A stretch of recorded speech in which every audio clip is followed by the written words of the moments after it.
علم خطابت کا موضوع کیا ہے، یعنی یہ کس لیے اس علم کو پڑھا جاتا ہے کہ ہمیں یہ پڑھنا چاہیے۔ اس کا موضوع دو چیزیں ہیں، انسان اور قرآن۔ انسان اور قرآن کیا مطلب؟ انسان تو اس لیے ہے کہ دنیا میں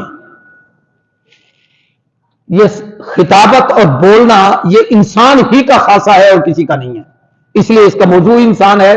اس علم کو فائدہ بھی انسان کو ہے، کرنا بھی انسان نے ہے، کہنا بھی انسان نے ہے۔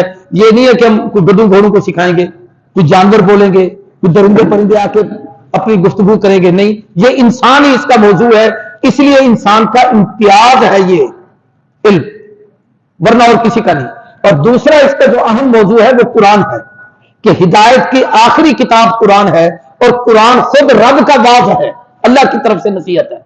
جب رب کی نصیحت ہے تو ہم رب کے بندے ہیں، انی جاعل فی الارض خلیفہ، زمین پر نظام خلافت اللہ نے ہمارے ذمہ لگایا ہے۔ اس لیے ہمارے بزرگوں نے ہر دور میں تحریک خلافت چلائی ہے، اور ان کی محنت یہ ہوتی تھی کہ اسلام کا عادلانہ نظام قرآن و سنت کی روشنی کے مطابق زمین پر نافذ ہو، اسی کو نظام خلافت کہا جاتا ہے۔ تو اب اسے ان کا موضوع انسان اور قرآن، کہ انسان قرآن کی روشنی میں عملی زندگی گزارے اور پھر کامیاب و کامران ہو جائے، یہ اس علم کا موضوع ہے۔ ظاہر ہے کہ قرآن کو انسان نے ہی سیکھنا ہے، کسی درندے پرندے نے نہیں سیکھنا، انسان نے ہی عمل کرنا ہے، کسی اور نے عمل نہیں کرنا۔ قرآن سے فائدہ انسان کو ہی ہوگا۔